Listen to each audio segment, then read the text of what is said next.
Alhamdulillahi Rabbil Alamin, wassalatu wassalam ala Rasulillahil Karim, amma ba'd. Assalamualaikum warahmatullahi wabarakatuh. Una sa lahat, puriin natin ang dakilang Allah subhanahu wa ta'ala at pasalamatan sa lahat ng kanyang biyaya na ipinagkaloob sa atin ng dakilang Allah subhanahu wa ta'ala. Alhamdulillah. Mga kapatid sa Islam, bibigyan ko kayo ng larawan na kung saan dito ilalarawan ang katangian ng uri ng mga tao, lalo't lalo ng mga Muslim. Sinabi ng mga ulama, an-nasu thalathatu asnaf. Ang una, sabi ng mga ulama, ang tao daw ay may tatlong uri o katangian. Tatlong larawan. Ang una, sinfun ya'budullah bi'ilmi. Fahaulai humul faizun. Ang unang uri ng tao, sabi na, sila yung mga taong nagsasamba kay Allah na may kaalaman. May kaalaman, sapat ang kaalaman sa pagsamba sa Allah. Sila yung mga taong nagtagumpay. Pangalawa, wasinfun ya'budun Allah bid-dalalati wal jahl. Ang pangalawa, ang mga taong sumasamba kay Allah na may pagkaligaw at kamangmangan. Ibig sabihin, kulang ang kaalaman nila sa Islam. Pangatlo, sinabi ng mga ulama, wasinfun ya'lamul haqq wa la ya'malu bih. Fahaulahi humul maghdubi alaihim.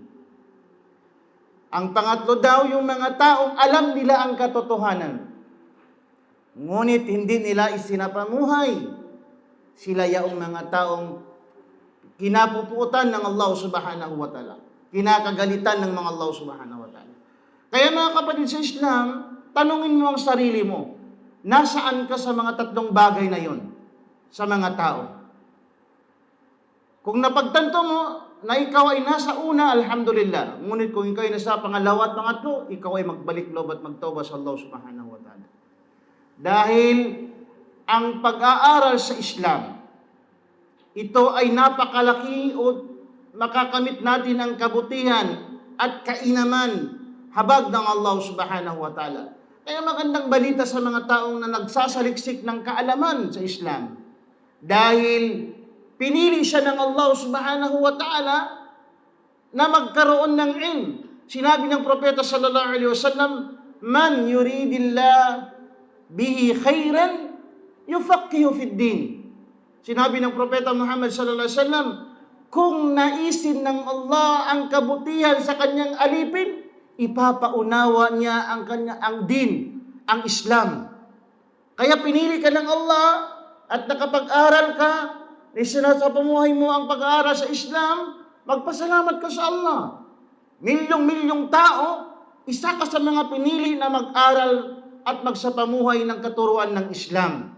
Sapagkat pag ikaw ay nag-aaral sa Islam, nakakamit mo ang lahat ng kabutihan at habag ng Allah subhanahu wa ta'ala. Kaya ang Mercy Foundation, nag-anyayan para mag-aral sa Islam. Baguhan man sa Islam o matagal sa Islam, kailangan pa rin natin mag-aral. Dahil ang pag-aaral sa Islam hanggang sa kapagtanda, hanggang sa talikuran natin ang mundo na ito. Walang hadlang at walang retirement yung pag-aaral sa Islam. Hanggat nabubuhay ka, pag-aralan mo ang Islam. Dahil ang lawak ng kaalaman ng Islam, mas malawak pa kaysa bukal ng laudo. Sa mga dagat, mas malawak pa ang ilm ng Allah subhanahu wa ta'ala. Naway tawfiqan tayo ng Allah subhanahu wa ta'ala at piliin tayo makapag-aral sa Islam at sa pamuhay ang katuruan ng Islam. Assalamualaikum warahmatullahi wabarakatuh.